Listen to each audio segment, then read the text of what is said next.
রাজ্যের সর্বত্র যথাযোগ্য মর্যাদায় ভারতের ৭৫তম প্রজাতন্ত্র দিবস উদযাপন হয়েছে। শুক্রবার সকালে কিরিট বিক্রম ইনস্টিটিউশন স্কুলের ময়দানে গোমতী জেলা প্রশাসনের উদ্যোগে ৭৫তম প্রজাতন্ত্র দিবস উপলক্ষে ভারতের জাতীয় পতাকা উত্তোলন করেন অর্থ পরিকল্পনা ও সমন্বয় এবং তথ্য প্রযুক্তি দপ্তরের মন্ত্রী প্রণজিৎ সিংহ রায়। এছাড়া অন্যান্যদের মধ্যে উপস্থিত ছিলেন গোমতী জেলা পুলিশ সুপার নমিত পাঠক, গোমতী জেলার জেলাশাসক তরিৎ কান্তি চাকমা, গোমতী জেলা পরিষদের সভাধিপতি দেবল দেব রায়, উদয়পুর পৌর পরিষদের পৌরপিতা শীতল চন্দ্র মজুমদার।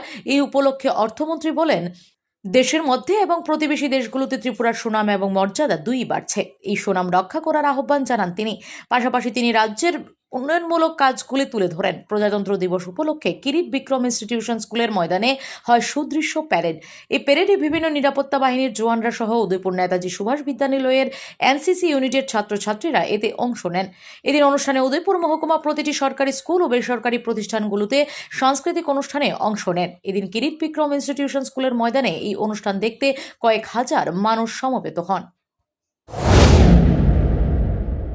জনজাতি পরিবার ও বসতগুলিতে আবাসন, পরিশুদ্ধ পানীয় জল, স্বাস্থ্যবিধি, শিক্ষা, স্বাস্থ্য পরিষেবা, পুষ্টি, টেলিযোগাযোগ ব্যবস্থা, স্থায়ী জীবিকা অর্জনের সুযোগ ইত্যাদি মৌলিক সুবিধাসমূহ নিশ্চিত করা যাবে।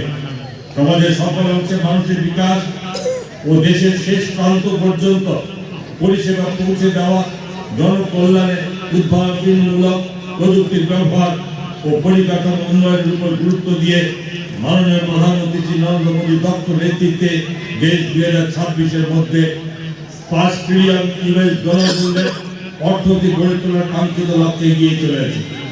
মোদীজি 2014 সালে দেশের দায়িত্ব কাঁধে নিয়ে ঘোষণা দিয়েছিলেন। Bureau report, S Bharat live 24 hours.